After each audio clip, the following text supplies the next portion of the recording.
Като се събудиш сутрин, имаш един куп неща, които искаш да свършиш през деня. Неща, които те вълнуват, които са ти задачи, които искаш да постигнеш. За да ги направиш, ти трябват два ресурса – време и здраве. Времето, което ти е отредено в този свят, и здравето, което имаш като по презумпция.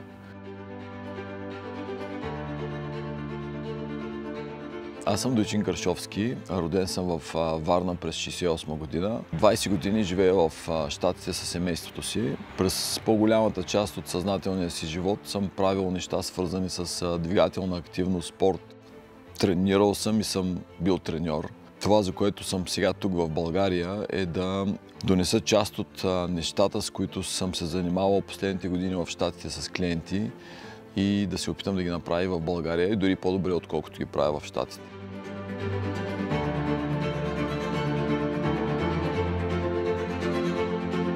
Преди 7-8 години, когато компанията ми в Щатите започна да се установява като работеща с хора, които имат нужда, искат да са здрави. Вече са здрави, но искат да са и по-здрави. Това е една особена група хора, за които не е достатъчно само да са здрави. И този тип коучинг започна да се разпознава под името перформанс коучинг. Ние не помагаме на хората да само да са здрави, а и да са по-добри в това, което правят.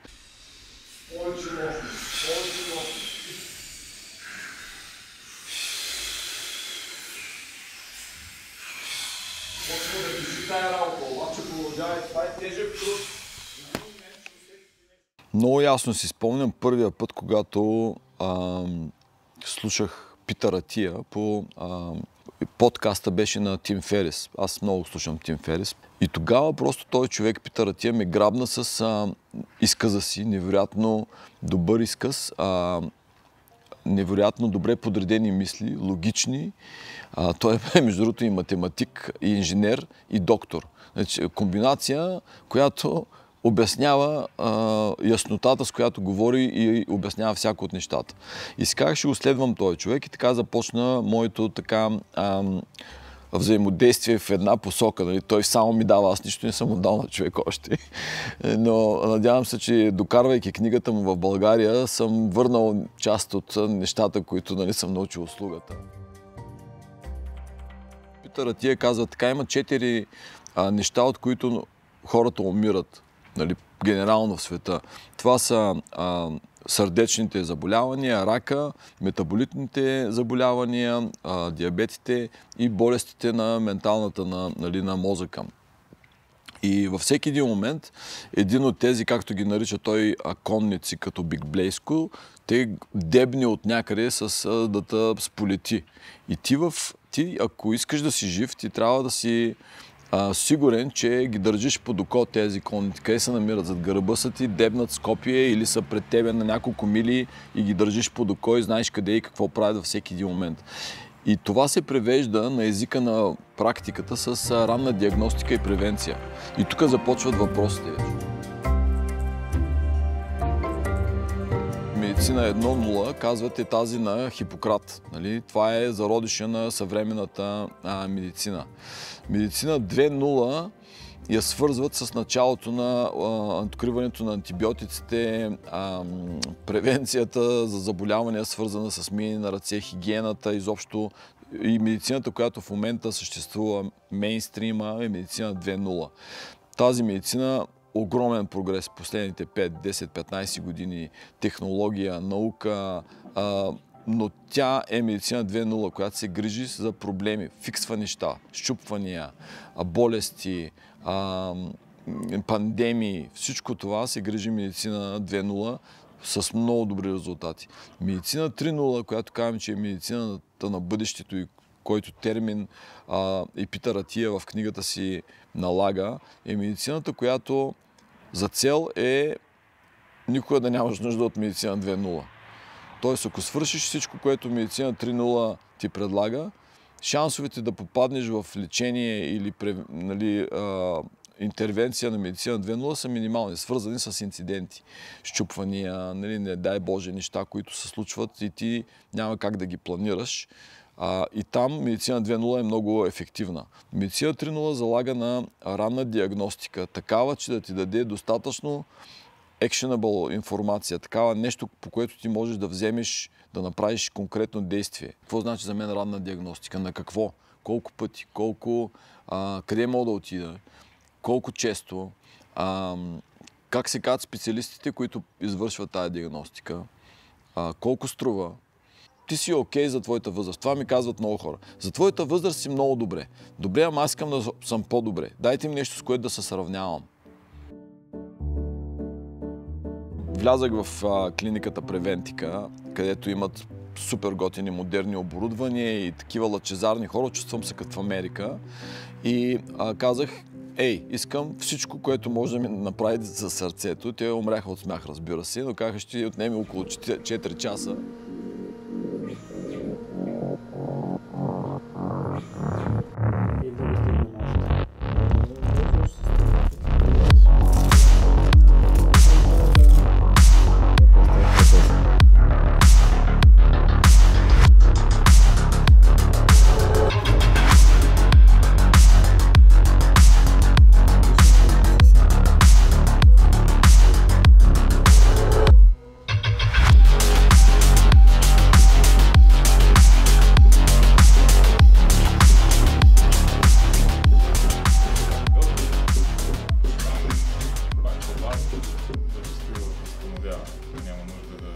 Значи, какво става? Това е един процес, в който науката се опитва да вземе възможно най-много данни. Има много такива тестове, има много такива начини.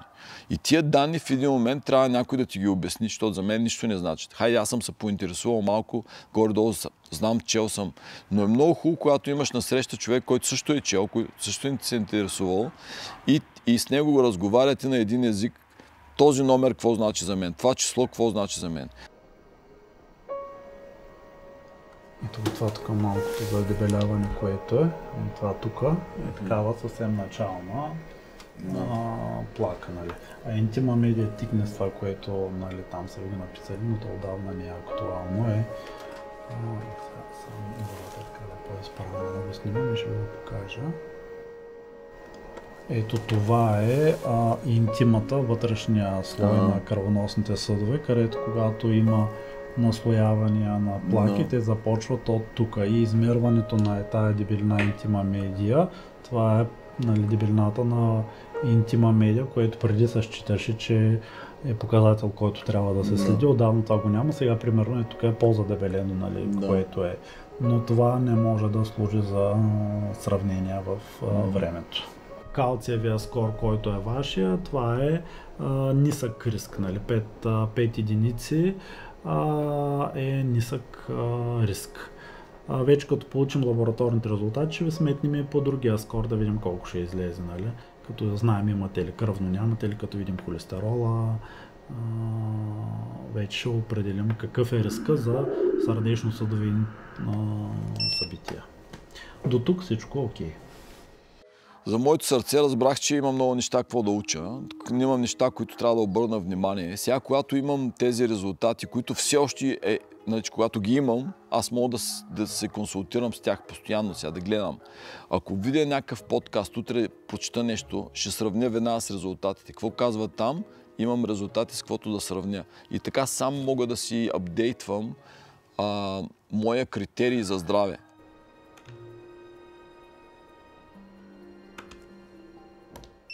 Разбира се, първо действаме от позиция на страх. Когато почне така да ти върти, нали, урече, тук ти гледа сърцето, ти винаги имаш едно такова глождане. Това, дето преди 2-3 седмици го усетих, може би сега ще го видят, ще излезе нещо кофти и ще трябва да взимам мерки и съм много болен и ще умра. Нали? Това е поредицата мисли, които са нормални за всеки. И това, което той откри, нали, начина, по който ми го обясни, беше свързано с характерна особеност на едната ми клапа, която пропуска малко кръв, когато сърцето ми работи. И, нали, когато имаш някаква такава, нали, някакъв такъв резултат или данни, това е информация. И веднага, нали, практичният подход е, мога ли нещо да направя? Какво мога да направя? Защо се е получило така? на къде ще отиде това развитие. И сега този разговор предстои да се случва и днес, и утре, и по-нататък. Искаме това време да го следим. Защото на практика това е точно като сянката на конника, който ма дебне от някъде. Той е все още далече, казват. Нали? Това е, риска ми е много нисък за нещо да ми стане утре или в други ден със сърцето.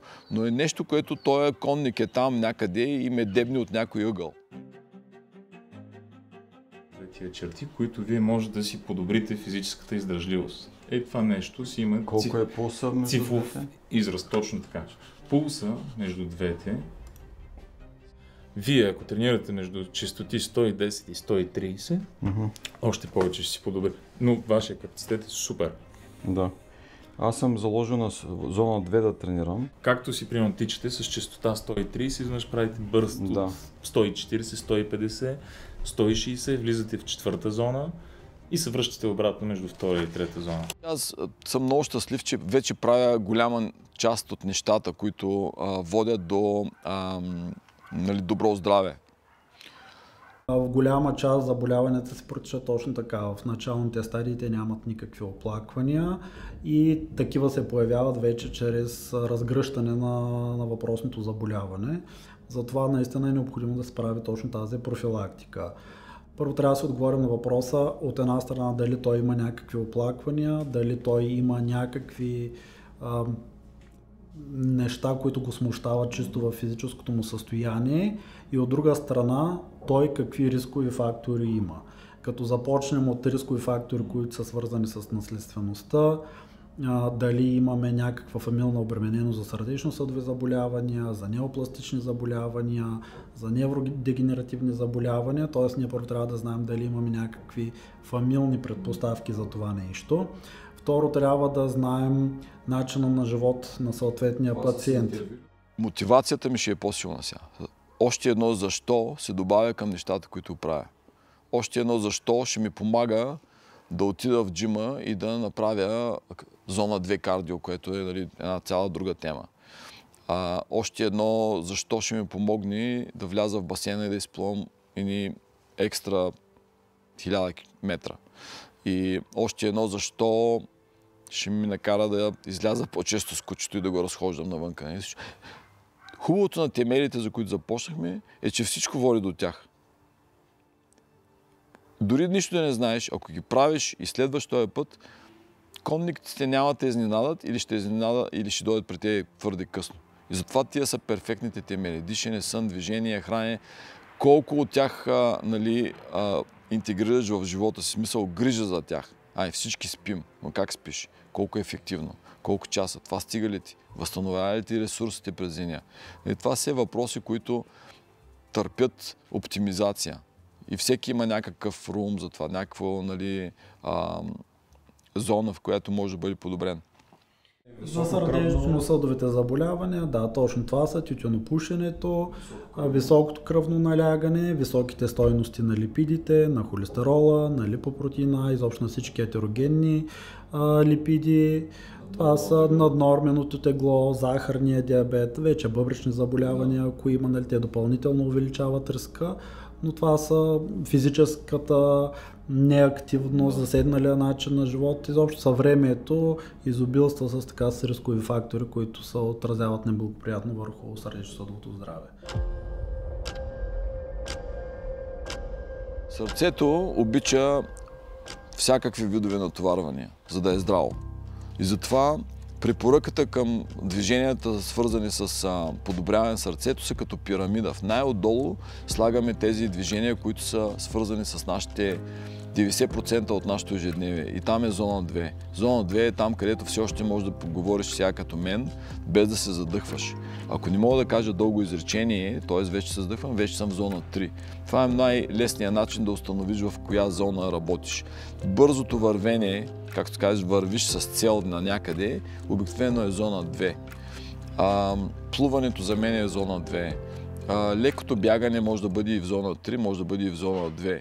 Сега тези неща са точно така, както ги казваш, но тук тези конници, изобщо тези 4 вида заболявания, те до голяма степен са абсолютно взаимно свързани. Никога не са отделни. Защото, например, един пациент, който е с наднормено тегло, с обезитет, този пациент той е склонен за сърдечно-съдови заболявания, той е склонен за развитие на диабет тип 2, което е от кардиометаболитните, които споменахме, но този пациент е и с повишен риск за ракови заболявания. Така че реално тук нещата се препокриват.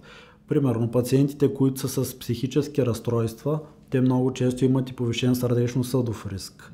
Така че един пациент трябва да се гледа в неговата цялост и да се адресират всички тези въпросни възможности, т.е. всичко, което можем да профилактираме, всичко, което можем да открием в най-ранен стадий, трябва да го направим, защото те са взаимосвързани нещата. Поведението е нещо, което може да се променя, гените не. Гените са ти едни и същи. Поведението може да промениш околната среда около себе си. И тези промени вече могат да афектират не само теб, а и хората, които остават след теб, твоите деца, поколения. Какво за теб значи да си здрав до последния си ден? Значи ли това да бягаш 100 метра с препятствия на 90 години? Ако не е, дай да видим какво значи на 90 години един хубав ден. Представи си какво значи за теб. Да играеш с правнучета, да можеш да си вържиш само обувките, да си качиш чантата на самолета, нали? Да правиш неща, които днеска може би не ги забелязваш и не ги оценяваш. Но за да ги съхраниш тези движения, тези възможности, има един път да се грижиш за тях. Така както се грижиш за автомобила си. Отговаряш веднага и те тревожи червената лампичка, check engine. Всеки ден изисква все повече от нас. Но за да успеем да реагираме на това, трябва да си обърнем внимание. Първата стъпка да си обърнем внимание е да знаем какво става в нас. Има много наука и много ноу-хау как можеш да си помогнеш. Въпросът е да избереш нещо, което е приложимо в твоя случай. Колко време имаш?